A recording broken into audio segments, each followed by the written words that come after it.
Thank you, everybody, for coming tonight. I know there are some of you who came tonight expecting to see the movie, The Philadelphia Story. And if you did, we changed it a little bit. It's going to be the Logan Library Story. Because if you don't like it afterwards, you can get a refund at the box office. But we do appreciate your coming. We realize this is a busy time of year, and you have other things to do, but this is an important issue. And I would like to thank, in particular, not just you for coming, but also the Utah Festival Opera Music Theater, because they made the venue available to us. And we thought, for some of you, how many of you have never been in this building before? Surprised how many. So that's an opportunity to be here when you haven't been here before. And that's wonderful. As I think about this, we have a choice to make, and that is regarding libraries.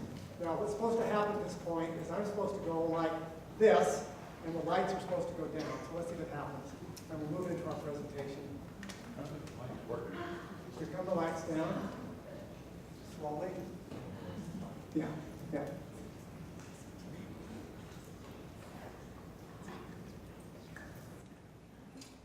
All right, we just made our first milestone. We're going to have a presentation. I always wonder about that.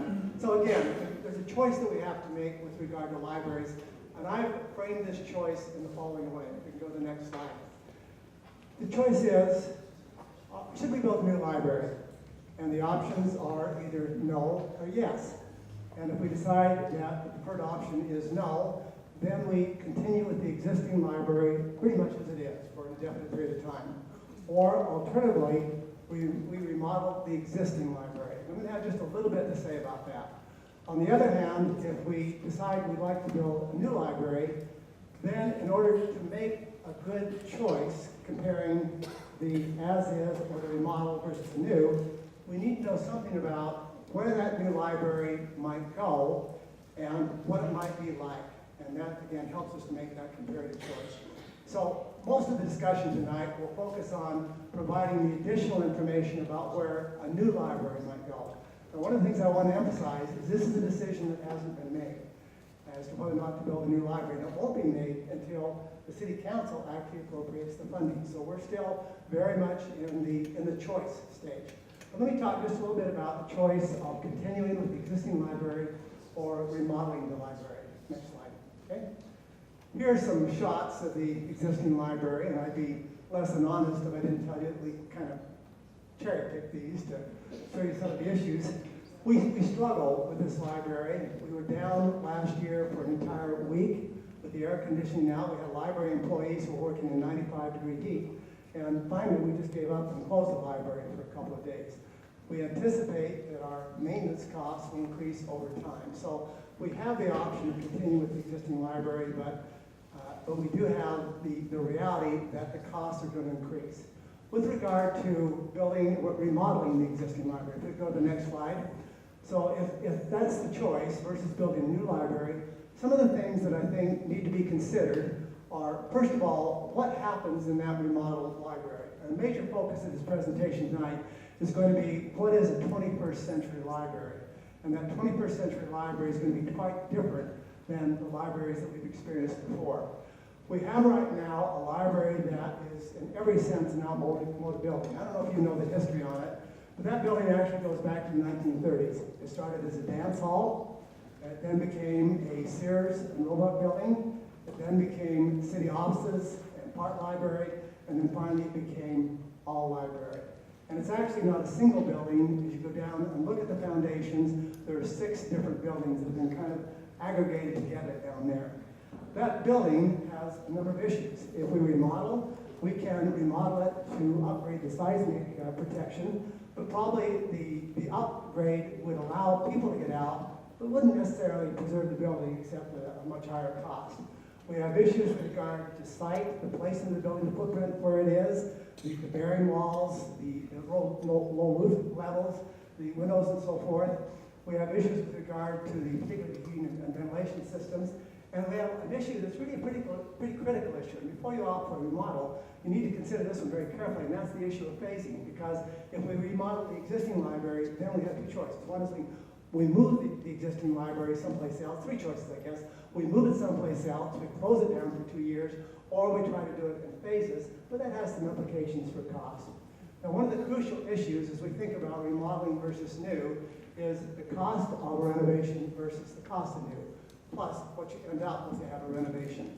And we've actually done some very extensive analysis. Our two sets of architects have actually looked at the option of remodeling, and a little later you're going to be able to go up on the stage and look at that analysis. But just keep this in mind. One of the rules of thumb is that as you contemplate remodeling an existing building versus building a new building, if the remodel costs more than about 2/3 of new building, then the rule of thumb in the industry is it's not a very good idea.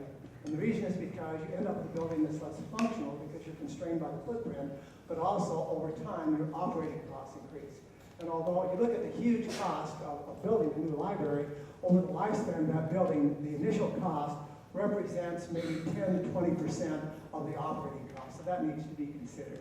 And the other issue is that with a new library, you have this opportunity for being a catalyst for development, being able to do things in other locations. Okay, so again, you'll have an opportunity later on to see that analysis in some detail. We've done it in some detail. We'll go to the next slide. So this will be the last slide for me, and I just want to tell you what's going to happen tonight. I'm going to turn the time in just a moment, and we'll have an introduction of our architectural team. The first thing that architectural team will talk about is what is a 21st century library.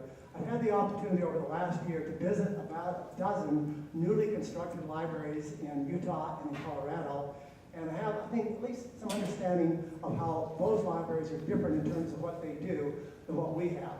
When we picked the architects to work with, one of the things we picked them based on is they made a presentation on what is really a 21st century library. It's really a lot different. You know, people will come to me and say, but isn't the use of libraries to check out books, isn't that declining? And the reality is, yes, it is. But if you look at new libraries, what they're doing, they no longer are just book depositories. They're gathering places. They're places where people come to gain skills and crafts and so forth. They're places where people come together. And I think you're going to see in a very, very insightful way what is a 21st century library. The next thing we'll do is for our architects, we'll look at 3 particular sites for a new library. And following that, we'll get some responses from you. And those responses will be in really 2 components. First of all, we'll have a comment session all together. And then after that, we'll allow you to go up on stage. And we're going to raise the screen. And like on The Price is Right, you're going to be able to see what's behind the screen. But you'll have an opportunity to go up and look at some of the presentations we made today, talk about them with the team, comment on them and so forth. And what you're going to see is something like this. That's just one of the boards. We just see a fairly large number of boards. And directly behind the screen, you'll see the analysis of the remodel of the existing library. Okay? So with that, I'm going to turn the time to Blake Wright from Design West, and Blake will introduce the rest of the program. Great, thank you, Mayor. We are pleased to see so many people here this evening. We appreciate your interest in this important project and endeavor for Logan City, no matter what the outcome is. There are 4 entities, I guess, that comprise our architectural team, so I want to introduce some of the key players for those. I'm with Design West. I'm a principal at Design West. We're located here in Logan, the old Anderson Mill. And on our team from Design West here in Logan, I have Kent Craven, who's down here. Maybe you guys ought to stand as I introduce you. So this is Kent Craven. He'll take part in a few minutes. I also have Cam Blakely and Jonathan Cook, who are interns who have had a significant part in the production of what's going on tonight. Also with us from Design Workshop is Rob Berg. He's in from out of town. We're glad to have him here. And Todd Johnson, who will be a significant part of our program a little bit later, is a consultant for us. Let me talk for just a minute about Todd, because he probably won't talk about himself. He went to school here at Utah State and graduated from the Landscape Architecture Environmental Planning program in the 1970s. And then he left and had about a 4-decade successful career, and he's come back to Logan about 2.5 years ago. Is that right, Tom? About 2.5 years ago, with really just the intent of giving back to the community. So he's in the Landscape Architecture and Environmental Planning Department right now at USU, and he's really kind of the person that helped pull this team together. So we're really lucky to have Todd with us, and I think you'll see his expertise is really valuable to Logan. He has an interest in Logan, he knows our community, yet he's got 4 decades of experience internationally, frankly, and I think he'll refer to some of that.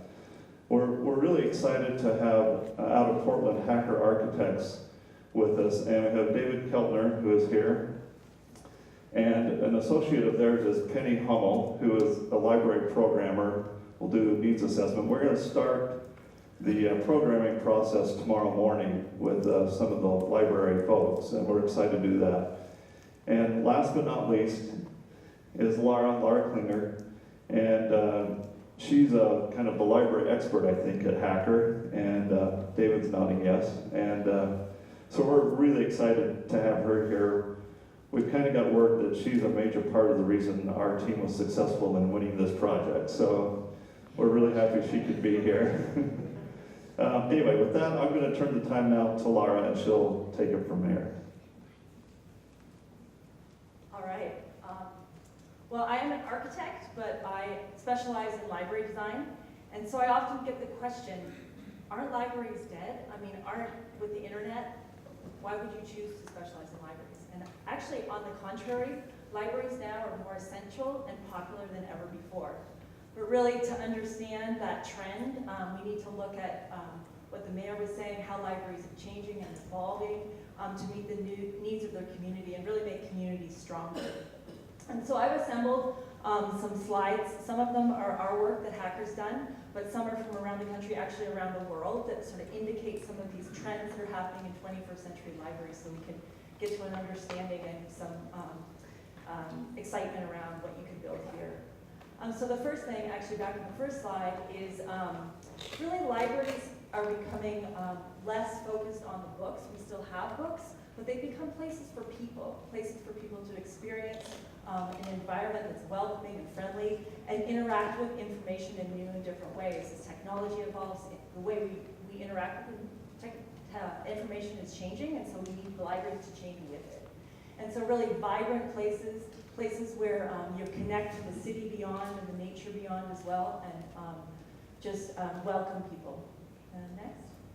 And you know, libraries, we worked on a lot that were built in the 50s and 60s, and a lot of them were like bunkers, right? They were sort of places for books, they were enclosed, hunkered down.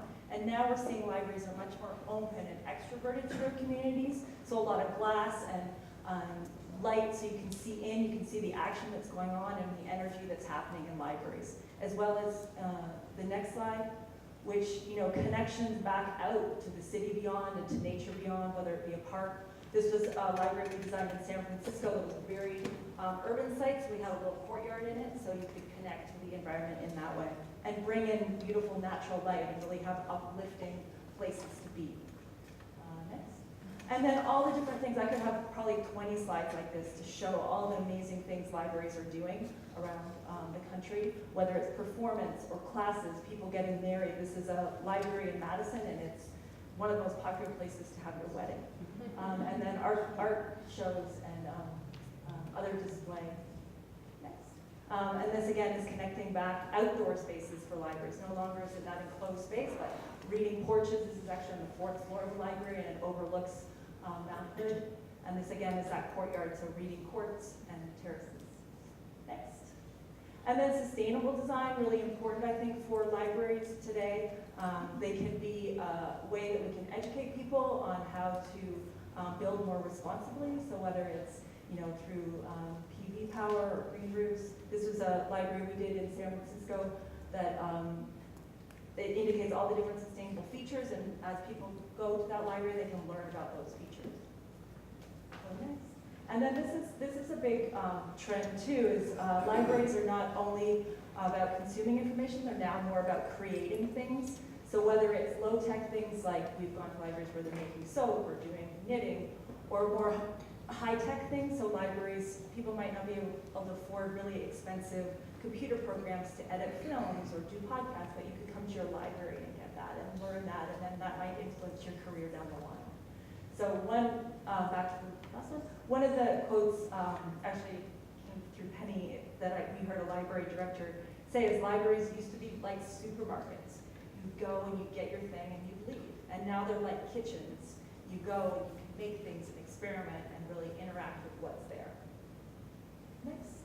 And then this one's, if you saw my picture in the beginning, I have a now 8-year-old daughter, so children's places in libraries are really important to me, and they've become very, very popular and really creative, and I think it's the trend of understanding that children learn through playing, so not only having books, but these really playful, engaging environments that kids can be in and really have fun. And so many of you have probably been to sort of children's discovery centers or children's museums, and that's almost kind of getting embedded into libraries. So manipulatives and play structures. Next. Even outdoor sort of playgrounds for kids at libraries. They're just really kind of vibrant, energetic places to be. Next. And the same goes for teens, and actually some libraries have teen spaces, some now have teen spaces and tween spaces, but really creating spaces that teens can call their own. This library was one we did in Alaska on the left, and its library before we started didn't have a teen space, as the teens never used it, and we built this place, and now the biggest complaint is the teen area is too busy. I mean, everybody goes there, there's places that you can do homework, there's gaming, you can just sit at a laptop bar and listen to music. So really creating places that are safe places for teens to go is really important in libraries today. Next. And because libraries are getting really more active and busy with the children's areas and teen areas and all this hustle and bustle going on, it's still really important that we provide quiet, more contemplative spaces like this hearth area. You may have heard the term the third place, so creating a place that's not your home and it's not your work, but it's a comfortable place to be, and that's what I think libraries can do. Or even if you want really quiet rooms that you can check out, that you can have complete silence and maybe study or do other work. Next. And then also sharing ideas and information. So libraries, a lot of new ones we're doing have a lot of different meeting rooms and study rooms of different sizes with different technologies. So you might have a home office and you can sign up the room to have a meeting, or you might just want to do homework with a friend. So having places to share information, whether it's low-tech whiteboards or high-tech computer video conferencing capabilities provided. Next. And then just sharing a lot of bigger libraries are actually doing full-on theaters within libraries for performance, and or just having quiet nooks that you can just share a moment together. Next. And then also library with technology, a lot of technology coming to the library service side is allowing self-check so people don't have to necessarily have librarians do that, or other ways that you can find things. So it's freeing up librarians to be more out in the stacks and talking to people. And there's a term, roving librarian, where they are sort of more out and have more relationship with the patrons. And no longer are they sort of behind that big desk, you probably all remember, separated from the patron, but more on smaller service points throughout the library and more engaged. And librarians are also becoming on the forefront of teaching technology, because a lot of people come to the library, they don't know how to use something, so librarians are able to do that for the public too. Next. And then this also, as information on the internet is somewhat homogeneous, right? So when you're on the internet here versus in Florida, you're seeing the same stuff. So one thing that's important for libraries, especially smaller community libraries, is to highlight what makes that place special. So this is a library in South Carolina where they did a lot of research, and it was on an island, and it was all about fishing and netting. And so that structure you see in the middle of the library actually houses their local collection and their genealogy collection. So it's kind of highlighting that to what's special about the place in the center of the library. And then on the right is a project that we did in San Francisco that there was a really African-American based community, and so we looked back to history and clockwork and sort of how to took that as inspiration and have it weaving patterns on the outside of the libraries, kind of reflecting that history of place. And David will talk a little bit more about that later tonight. Next. And then the adaptability of spaces in the library. So we know when we go to design a library, we want to make every square inch count. And so we're always looking at ways that you can have dual function of spaces. So this community room, when it's not in use, you can pull back those big doors and have it open to the library. So use it during the day. Or if there's a big community event, you can open the doors, you can push those shelves back, they're on casters, and double your size of your community room. So looking at ways to be really flexible and creative, and I think that's what the current library right now is really lacking, that flexibility and the ability to change and to provide some of these spaces. Next. And then really preparing for the future of the library. We can kind of guess, but we don't know. So we're always looking at designing big, long span spaces that then things can move underneath it pretty freely. So you could add more books or take books away, add more technology or lounge seating, or change pretty nimbly. And then lastly, I had the fortune of visiting Scandinavia this summer and looking at lots of libraries over there. And this is a library in Denmark that I went to. And this is kind of the main space when you walk in, and this big bronze sculpture hanging in the middle, that's actually a gong. And you think, wow, having a gong in a library. But the interesting thing about that is that the gong is actually connected to the main maternity ward of the local hospital. So whenever a baby's born, the parents are asked to push the little button, and that sets off the gong in the library and resonates a beautiful sound, kind of introducing the newest citizen right into the heart of the community. And so it's kind of that spirit of connectedness and playfulness and energy and vibrancy of libraries that we would hope to bring to your place. And David's going to talk a little bit more about embodying the spirit of Logan. Thanks. When we interviewed and Laura showed that gong picture, there was a comment that would never work in your library because it would be going off constantly.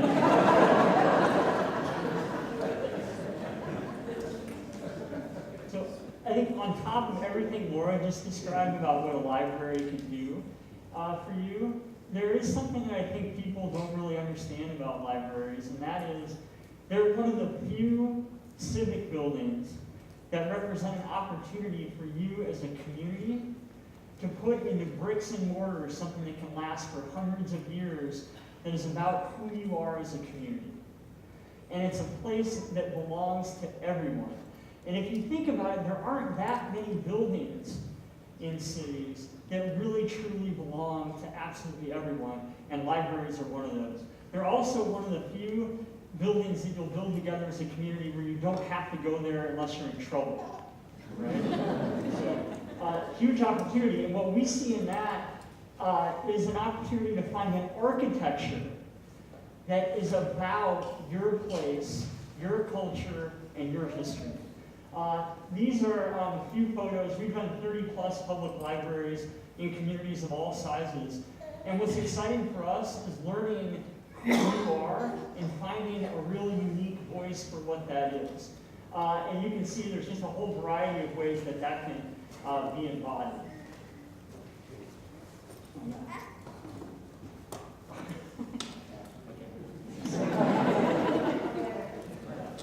And it's really about, for us, it's about finding ways of embodying history, culture, and landscape.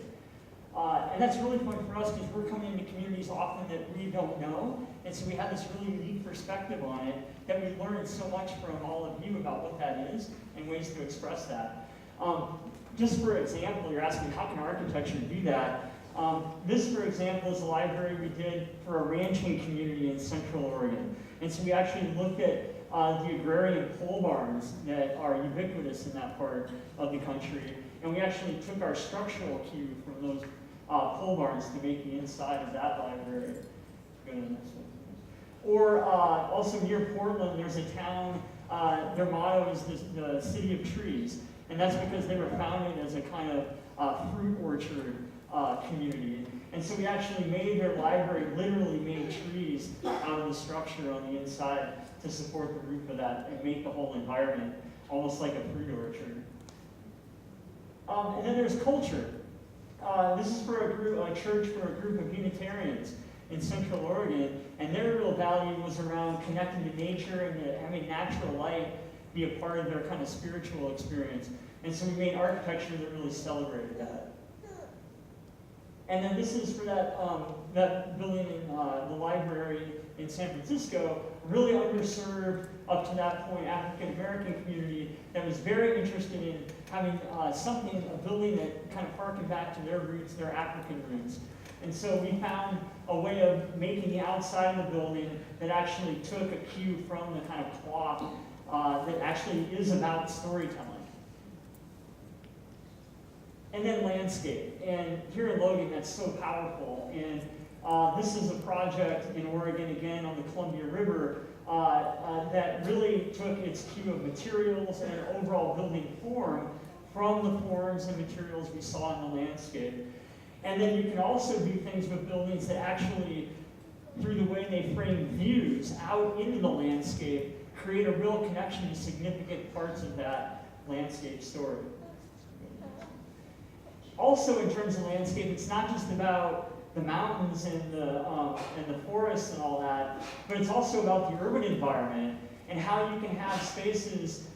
We think about the front door and the entry into the library, not just as a functional thing, but as a place to gather and a place to really create civic energy. And on the right, we have some virus protection helping us make sure it's a really good thing.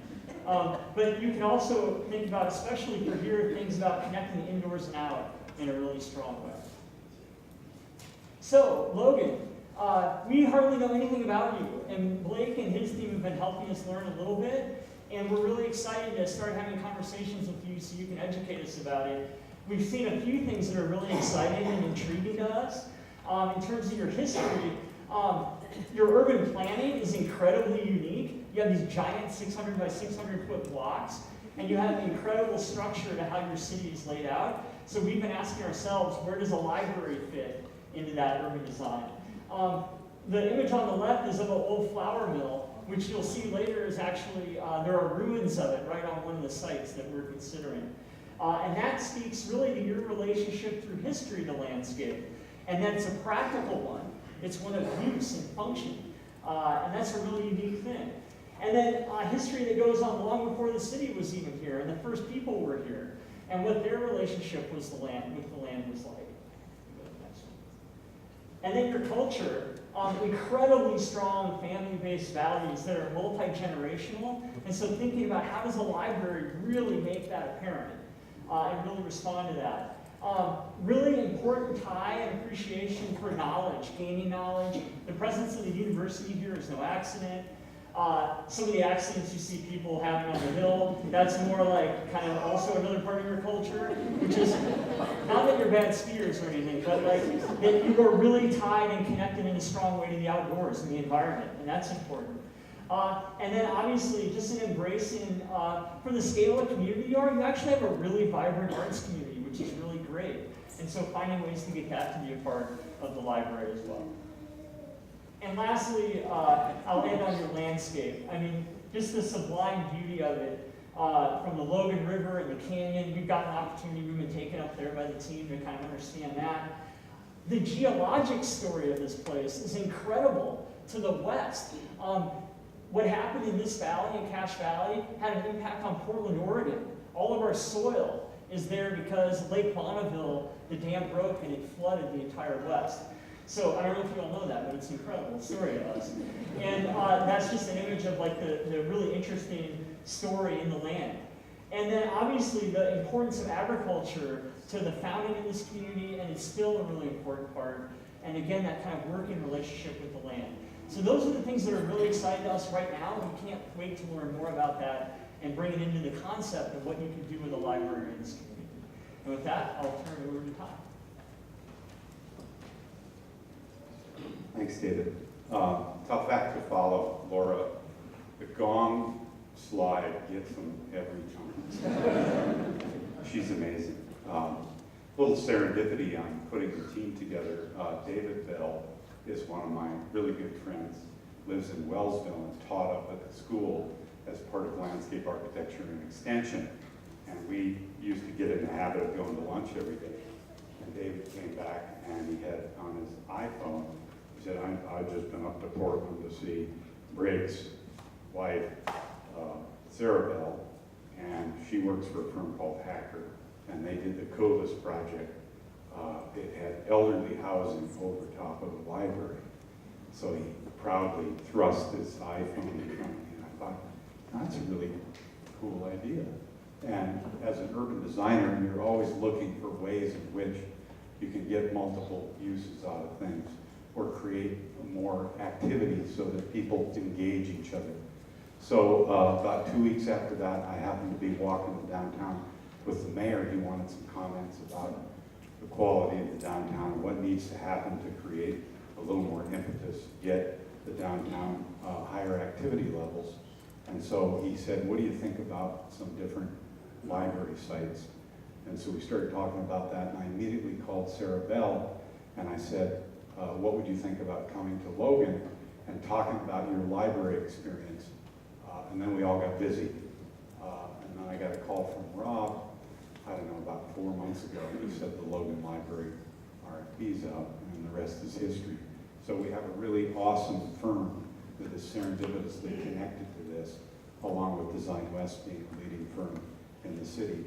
My own history here goes back 40 years. I was convinced by my brother, who's 11 years older than I am, to go to school here. He was kind of my mentor. And so I got a really rich education in landscape architecture, moved on to urban design, and went to working on projects really around the world. And as an alumni board chairman for our department, I came back and I saw downtown that was a little bit similar to what it looked like when I was here. Low-cost drug was gone, but there were a lot of things that looked similar. And certainly North and South Highway and Main Street looked different. But as we started to think and talk about what this project could do, get inspired to the level that David and Laura described a library, the importance of thinking about Logan and what it needs and where it's poised.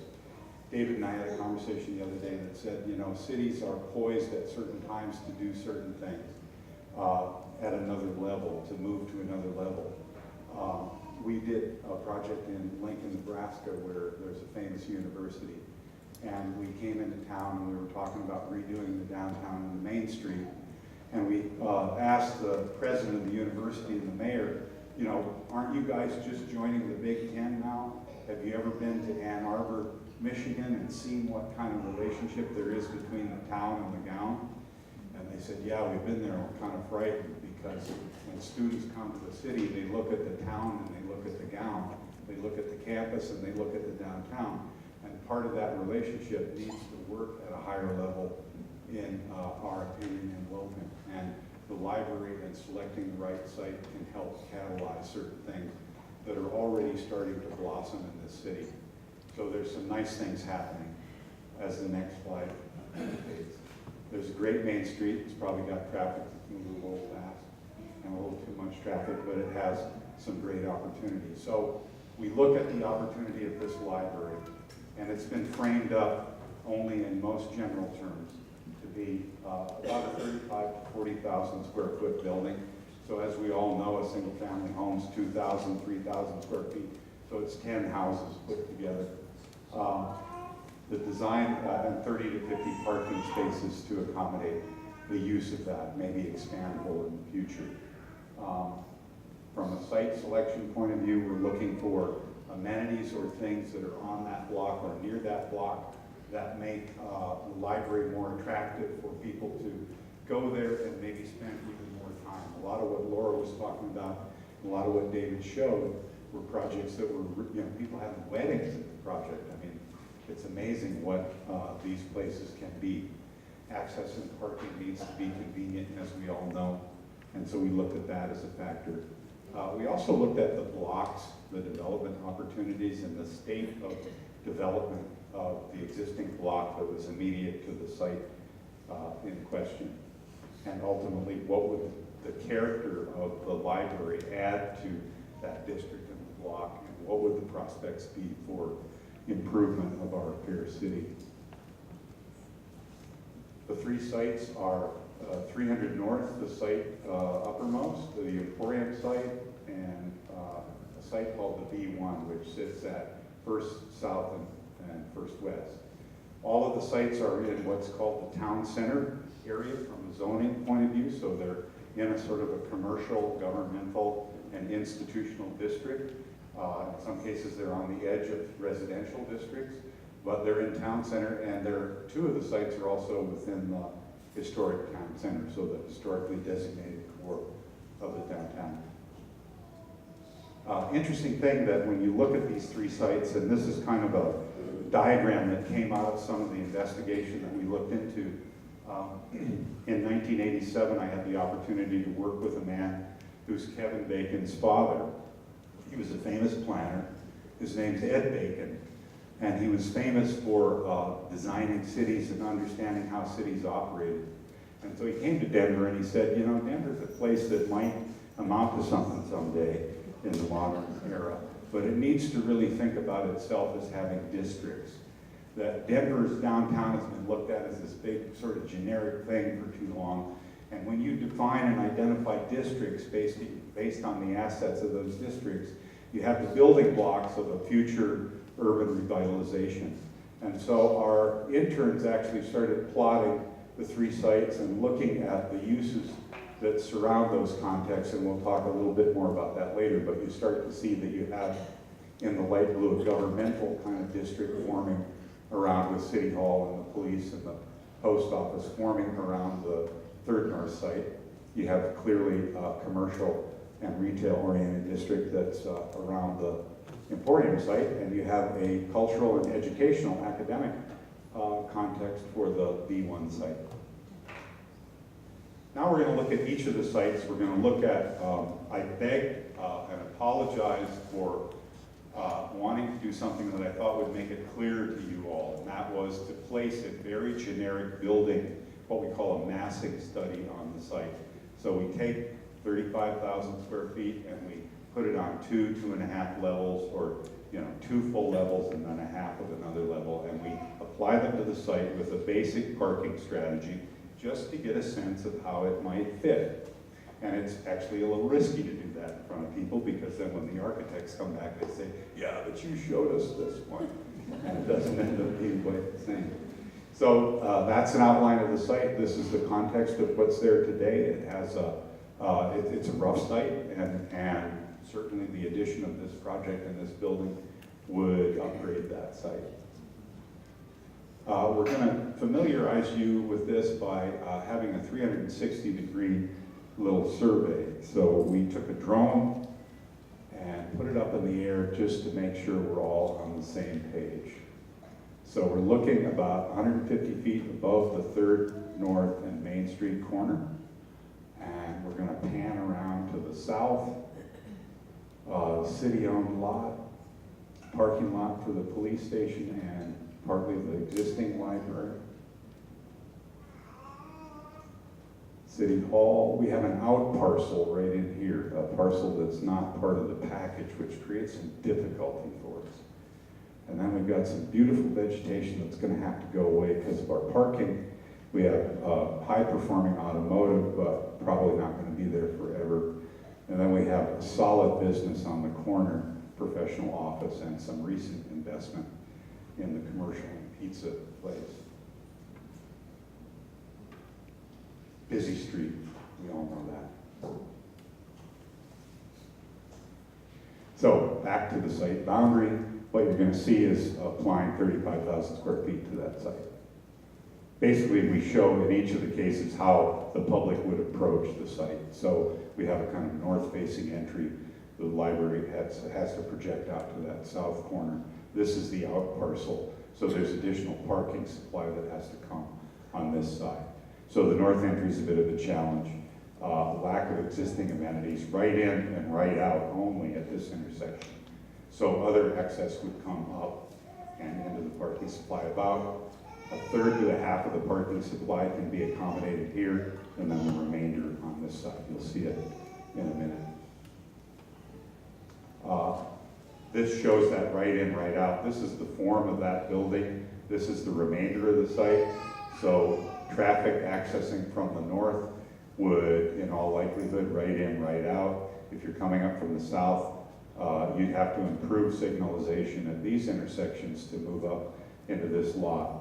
The preferred parking would be here, so everybody would try to get a space here, And then if you got one here, you'd have to walk up and into the north end of the building. Libraries are unique, as we all know, in that they have to have limited entries, like one. Is that right, guys? I'm not speaking out of turn. Relatively little on-street parking. There is an increase of 15 parking stalls, and I think that's important in some conversations. Next. What that looks like, the lighter colors are existing, the darker colors are how you might infill that block to give you an idea of how the block would develop. So this gets into the little urban design kind of stuff, and we can talk about that further up on the stage, but you basically have recent investment here, here, and here. This is the Herald Journal building, soon to become, I believe, an interior design company. So you basically got solid investment there, and you've got things that are going to probably happen in the future, at least on this corner. What that means is that this surface parking would likely remain. There's an out parcel here, and so you'd have a building that would have some gaps around it, in all likelihood, which is something to consider. You also have an opportunity here, because of the presence on Main, to put a library in the presence of 36,000 cars a day. So it's got good prominence and good corner appeal. You've all moved down to the Emporium site. So this is looking from the west lot to the site itself and to the tabernacle and that relationship.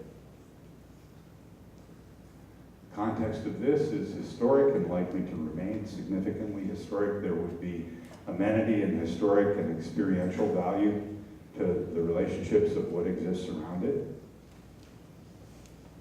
And now we'll just run the same 360-degree view. Amazing to think about developing that rooftop and having views to the east over the tabernacle grounds and to the west to the Wellsvilles, which obviously would be true on all of the sites.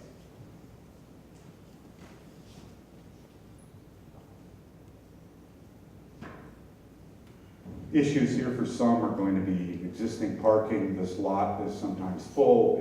It's said to be about 60 to 70% full on a pretty much daily basis.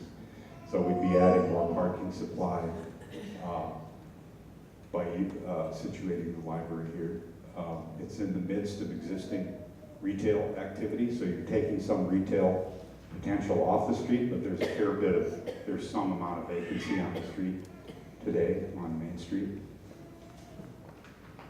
So again, the site, let's look at the visualization. So we create pedestrian-oriented spaces. We take a little parking in order to create indoor-outdoor relationships to the west, Sunnyside. We maintain the existing historic structure here, and we create an opening that's essential to get pedestrians from Main Street through, and people who are parking on Main Street through to a common access point in the middle, and then allow all these folks to also come throttle through that. And that has the opportunity to really celebrate the relationship to the tabernacle. So there's a nice opportunity there. From an access perspective, most people prefer right turns instead of left turns. So moving down to Center Street into the lot, finding a spot, and then moving you and your family and all your colleagues through that parking lot. And you know, I've worked in a lot of cities, and when you approach higher levels of activity in downtowns and ultimately even get to structured parking situations, it's a little daunting, but most communities get there at some point. There's no additional increase of parking in this case, so the parking requirement of 30 to 40 stalls would have to be, people just have to find their own stalls and find their way to the building. Next. So the little urban design plan on the block, so pretty good shoulders, a lot of this mercantile or retail structure of these old buildings. Ultimately, the emphasis on creating pedestrian organization of these spaces behind the building to make sort of an interior courtyard where people circulate. And there are elements of that are in place already. And then in this case showing that ultimately this block would be great if it had some residential or commercial cap on that west end. V1 site, we're looking northwest. So this is first south and this is first west. The high school is here.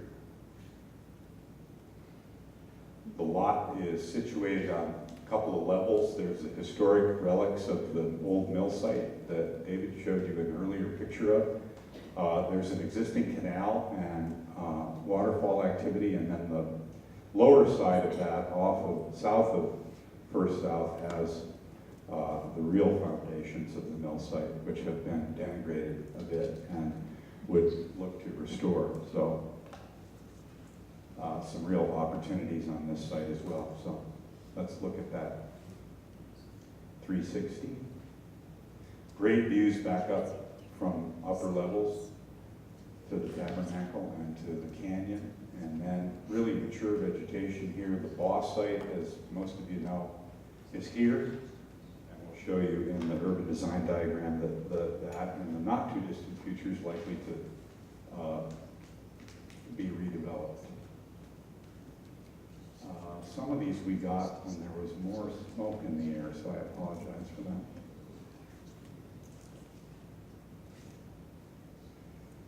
And then the relationship to the high school, which is something that needs to be reconciled in terms of parking and managing the use of this site, but we think there's some real opportunities for synergy there as well. You can start to see how it's part of an educational and cultural district.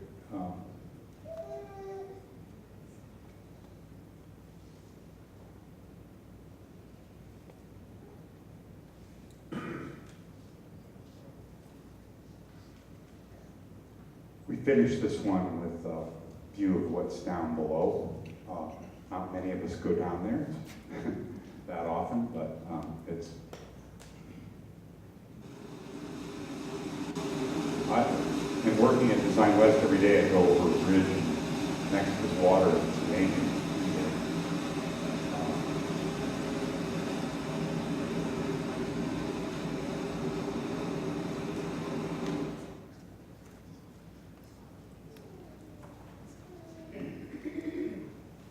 So the simulation of the building on this site would be, the building would be stacked. So the building would access the 100 South level here off the street, and then the street drops to the high school. So you'd have lower access at this level. So there'd be a mixing point in this portion of the building. The building would load a lot of glass out to the amenities of, you can see the canal in this location in that amenity zone. There's a lot of things that you get with this site. It's the most remote of the three sites, even though it's only a block off Main Street, but the other two sites obviously front on Main. So a lot of different characteristics, and then ultimately it's really part of this educational, cultural kind of context. Keep going. Go forward. Parking occurs at street, and then there's a site here that's referred to as the Wonder Bread site. So again, access off Main Street. A lot of people, in this case, turning right on this street and then left in, or going to Second South and then up and in. What we're investigating is the opportunity to actually flip these parcels for this, the BAW site. It could be more meaningful for them to have this piece, and for us, we want that parking immediate to our entrance. So this would also bring management responsibilities to manage it in the context of high school use, but also when the library is not operating, offer the parking for those other users that are operating in those off hours. In this case, we have accommodation for 55 additional spaces. And then there's, or 50 spaces, and then there's 50 spaces of angle on street, but a lot of that, as we all know, gets used normally during the day. From a site design point of view, the opportunity for gathering space or amphitheater. And then you start to see, and this is sort of what my students started to recognize, the opportunity for really the ultimate fulfillment of the downtown would be enhanced by this mid-block connection that when you look at all three sites would ultimately link all three sites. So even if you didn't have a library here, didn't have a library there, but you simply focused on creating energy on these three sites. And we had an earlier meeting with a stakeholder group where, you know, that idea of what you've got here are three key sites. The question is not, should some be developed and some should not. The question is really, how do they develop to create this, I don't know if that urban design diagram's next, or, no, we have an evaluation of the three different sites. Relative, just go forward for a second. So, what I was talking about was the opportunity to see these three as really contributing to a whole pedestrian and walkable network. Downtowns are moving in the direction of people wanting to get out of their car and walk around with the family. They want to do it conveniently, they want to do it in shade. And so we think that the west side of the downtown is a great opportunity, and all three of these sites, you know, provide an opportunity to help make that work. So I'm going to ask you to go back, and Kent's going to come up and talk about, he's such a clear thinker, and so when I start talking about these sites, I think about it them urbanistically, and it's combining all these things. Kent has a very clear view of how to evaluate sites like this in terms of what you get, what are the costs and what are the benefits of each site.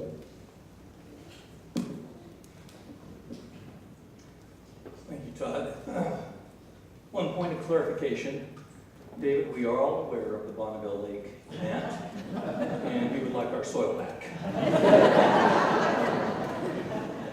Okay, now for the exciting part of the presentation. If my presentation gets too exciting, feel free to put your head between your knees and breathe deeply. Comparative site analysis. Just the title is exciting. What we did is we took the three sites and we decided to look at the costs and the benefits of the three sites to help us kind of evaluate what would help us discern the best possible candidate for the library. We looked at building costs. We looked at the utilities on the site. We looked at the amenities, the cost of the amenities. And by amenities, we would mean things that engender a sense of gathering and a sense of place that make people want to go to that particular spot. We looked at long-term development impact. That would be the opportunity for the library to impact positive development in its surroundings. The site itself will be really nice when it's completed, but what kind of impact can it have as a catalyst for continued development? Short-term investment benefit. When we look at that, the library is quite an investment. You could look at it kind of like a house. If you build an expensive house and the surroundings aren't quite as nice as the new house, that has a detrimental effect to your benefit, your investment. So the better the surrounding for the library, the more immediate your return on that investment of the library. Build a house in a nice neighborhood, you automatically get a return on your investment. So we looked at that. Now you notice some are red, some are black. When I go to the next sheet, red is bad. We're like accountants now. Red is bad, black is good. So let's just look at the analysis. It's pretty close between the three sites, but there are some interesting aspects to consider. If we look at the overall building cost, just the cost of the building, you'll see that the Emporium site is the most expensive, and the 300 North probably the least expensive. The Emporium site's expensive because you're building right inside of the two existing buildings. You have limited space to do your construction. If you look at utilities and site costs, the site costs are the most expensive for 300 North and the least for the Emporium. The site cost with 300 North, there's just nothing on that site. It's basically a rescue project. So the site cost would be pretty high to get that. We also have to probably add a $500,000 signal there at the intersection, which bumps that price up. Next item, amenity costs. Same thing, the amenities for the 300 site are pretty high cost. To create some plazas, some gathering spaces, some amenities that will make us want to be there with our community and our families. The amenities are pretty low on the B1 station. The reason I push that to a pretty low grade is, and remember, the less red the better, is because you've got the beautiful amenities of the river, the trees. How do you put a dollar amount on those big, mature trees that you don't have on the other sites? Long-term development impact is lowest on 300 North for the reasons that Todd explained. There's already some buildings there. They're not going to go away. We're limited in what we can do as far as a catalyst for future development. It's pretty high. Black, again, is good. It's pretty high for the B1 station because of the Bob property, other properties that don't have any existing facilities on them that we can do some nice things with, and the library will help generate, hopefully. Short-term investment development, again, is low on 300 North. The problem we see with 300 North, it has positives and it has negatives. The one negative would be you build a really nice library there. You're going to be waiting a few years for the rest of the surrounding area to catch up and complement that. Not so much for the V1 station or the Emporium. The V1 station wins by a nose over the Emporium, again, just because of the really nice location and the amenities of that site. And with that, I'm going to turn the time over to Todd, and let's just share some of your thoughts based on the information we've shared tonight. Thank you. So one final word, the district idea, you see, as we suggested at the beginning, that the V1 site puts the project in the context of a cultural educational district. If it were to be placed in the commercial district, it would benefit from those relationships, but it would be a knowledge and cultural use in a commercial district. And if it were inserted up above, it would also be part of a governmental district, but more of an administrative district and less of a cultural district. So I thought it was quite revealing to look at all three of these together. And again, the students put that diagram together. So now it's time to turn it over to you. We're going to spend about 5 minutes, or the time that it takes to get the speakers out of there. We're going to ask you to come up on the stage, and we're actually have some food and refreshments because it's getting a little hot in here. But we'd like to take some questions while the guys are setting stuff up there. So, how many people do you think will use this facility per day? I'm going to put that to Mary. You want to come up? So right now, the statistics for our library, we have about 700 patrons per day. If you look at the statewide average in terms of patrons per capita, we're below. We don't use it as intensively as other places. If our library were used at the level that it's used on average around the state, that'd bring in 1,000 patrons a day. I think that's a reasonable estimate for a new library. Okay, the question then is, if you bring that many people in, your parking is way too small. The architects have done analysis on the parking need. I think their estimate was that we need, because people come, one thing about a library, other activities like a restaurant, people come at particular times. The flow of people to a library is relatively steady over the day, and their estimate is that a library needs about 50 parking spaces. That's the rule of thumb in the industry. Yes. My question is, would we ever consider doing a county library rather than just a city library? Yeah, no, I've thought a lot about that issue, And what we are right now is, if you live outside of Logan City, you can do anything in the Logan Library except walk out with a book. You can go in there, you can browse, you can use various facilities and so forth. You can't walk out with a book. I think there might be value in, clearly, county residents ought to pay something for the privilege of coming into Logan City. Right now, they pay $162. I think perhaps it could be less. I think there would be reason to encourage people in the county to come to the library, and one of the reasons is, part of the reason for putting the library in the downtown area is to draw people in for commercial activities. And so I think it actually is beneficial to our downtown if we have additional county people in the library. But that's a policy question. It's not a decision basic to building a library. But I'm with you on that. I think there's some reasons to do that.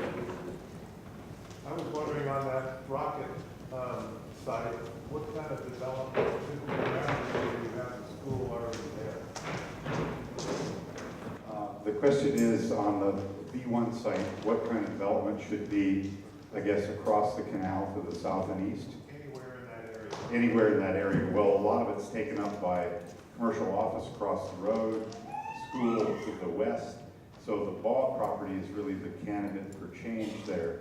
And I think we actually had developers attend a meeting a couple weeks ago where they talked about the possibility of motel and some retail commercial activities that could actually benefit, create a nice relationship to a library site there. Does that make sense? That answer? Yeah. Mike? I've been following the site selection process and narrowing down to 3 sites. One thing that's made me kind of curious is why a 4th site, which would be the northeast corner directional change. Northeast corner and first north and first west, which is my way of thinking is the biggest gap, the biggest open space. It's all parking right now, so it's parking. And it's really begging for some kind of architectural form. Northeast corner Can you of repeat First. the question? What was the question? I'm wondering about the site. Yeah, the county block site. Yeah. On the southwest corner of the county block. Yeah, yeah. Big void. Great. and it's- I'm going to give you the absolute candid answer on that. We focused in on that site 2 years ago and thought it had great possibilities, but the county owns that block and they have other uses for it. So the simple answer is it isn't available. Sir. What is the overall budget that's expected for this new library, and where is the funds going to come from? And when is the decision going to be made? Okay? The estimate for cost of construction is about $12 million, somewhere in the area of $12 million. Of that, the city has existing resources that we've identified that would account for about $9 million of that.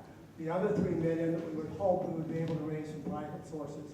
In terms of when the decision is going to be made, I can't be more definite on that. I mean, we're going through a process, and we have to be comfortable with where we are. So I can't give you an answer on when. So you're saying taxes will not go up? I'm saying taxes will not go up to pay for this library. Exactly. That's exactly what I'm saying.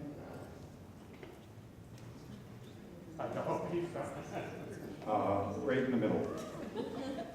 Sir. Well, 2 questions. One, I don't think you're going to be mayor, so how can you how can you guarantee that there won't be a tax increase? And the second thing is, what happens to the existing businesses and any of these sites? How will they be affected by the library being selected in their particular areas? I'll let Todd answer the second question about the effect on existing businesses. The first question was, how can I guarantee, because I won't be mayor after January, that's exactly right. But the point I made in answering this other question was, we've identified the budget, we've identified 3/4 of the funding, and the city council will ultimately have to make that decision. But I think when you've got 3/4 of the budget identified, that the prospect for finding the other $3 million for private funding is a pretty realistic possibility. You know, that's 3/4 of the amount we've already clearly identified. The impact on businesses, I guess, in the longer term, as Ken suggested, I see positive impact on businesses, certainly on the V1 site. Emporium takes some retail. The Emporium site is currently owned by the city, so it doesn't take any businesses away. What it does require is parking, so there would be an impact to businesses on the basis of parking. 300 North, I think there'd be a positive impact on land value, but I think it's longer term before redevelopment would likely occur up there. Sir? Was there any consideration for underground parking to preserve green space with these projects? With a budget such as the mayor described, I think that was not considered. I mean, you talk about if a car on surface parking is about $4,000 a vehicle, 3 to 4. An underground park car is about $17,000 to $20,000 per vehicle. Water table's too high.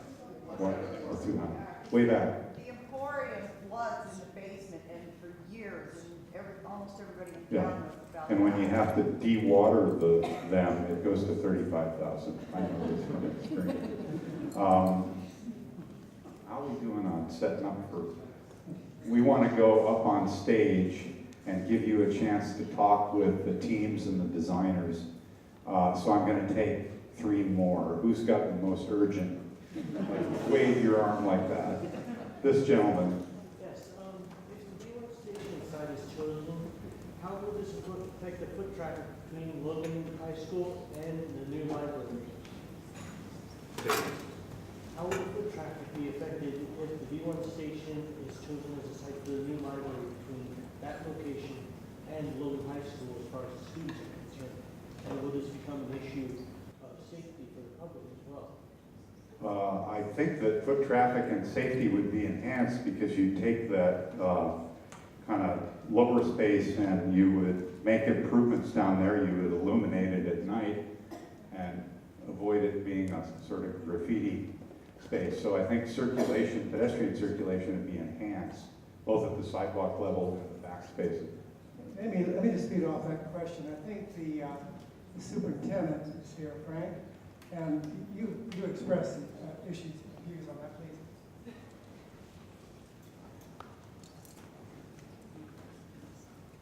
Apologize, we had district activities today, we're a little dressed down. But yeah, just from an educational standpoint, for us, the V1 site is fantastic.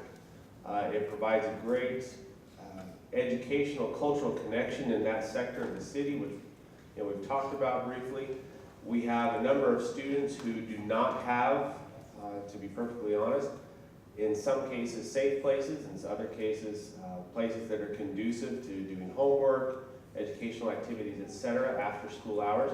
We provide services to a certain time, but there comes a time where we have to close, and having a library that's safe, well lit, well designed, inviting, etc., that close is a real benefit to our students.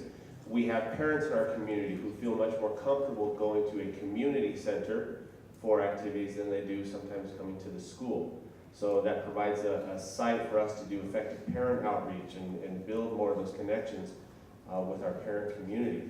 There are concerns with the parking. As you all know, we're almost done with our remodel project. That's adding about 50 new parking spots to the high school, so that is going to address some of our parking needs. In terms of, we've had discussions since we had the last meeting about, well, what do you do about students who are, skipping school and go hiding out in the library?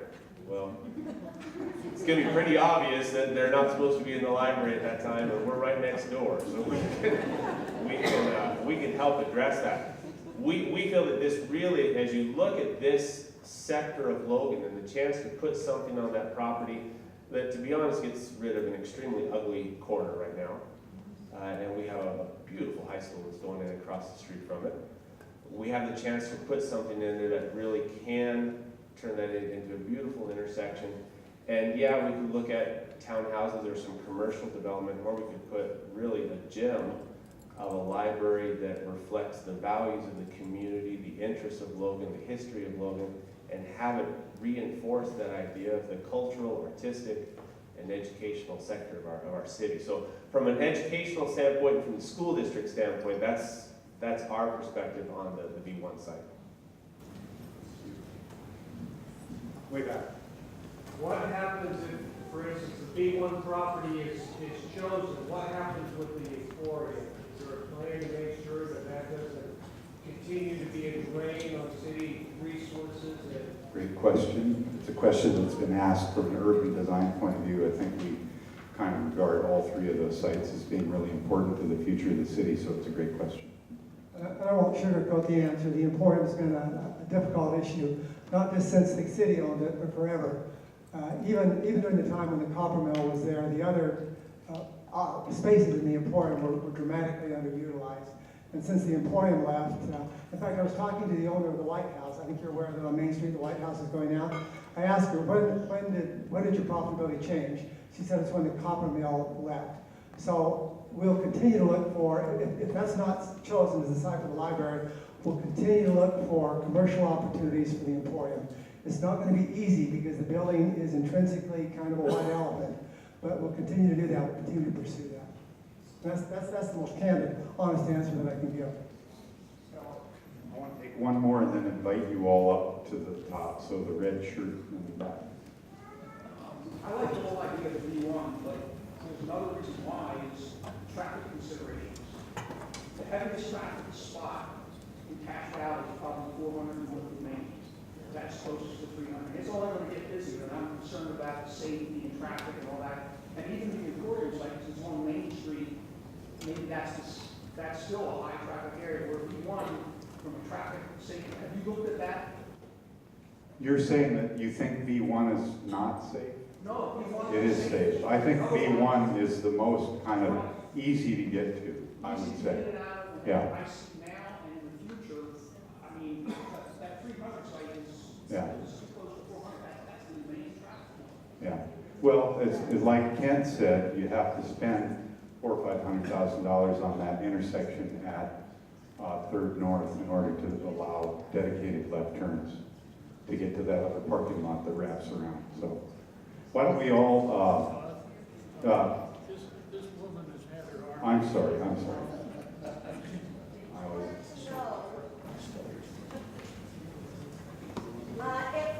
No, I can talk pretty loudly if I need to. Okay. Most people know. I wanted to know if there will be teen center, will there be other services for teens besides the usual library services, such as connecting with mental health if they're having problems, or connecting with, if they have an unsafe place to go at home. Those kinds of services. I've been an advocate for adolescents for many years now, and that's one of the issues that I've been concerned about. And I see that library, if it has this wonderful teen program, as a way to reach out to these teens to get them services that they would otherwise not seek out. that's a great point. Laura wanted. If I may. I'm sorry. I can speak for the library on that point, if I may. Oh, okay. Can I get So my name is Natalie Gregory, and I work specifically with our teens right now. And we, as the teen librarian and myself, as the full-time people who work at the library and work specifically with teens, attended a training at Utah State specifically on how educators and caretakers of teens can recognize and reach out to teens who are in difficult situations. So we're getting the education that we need already.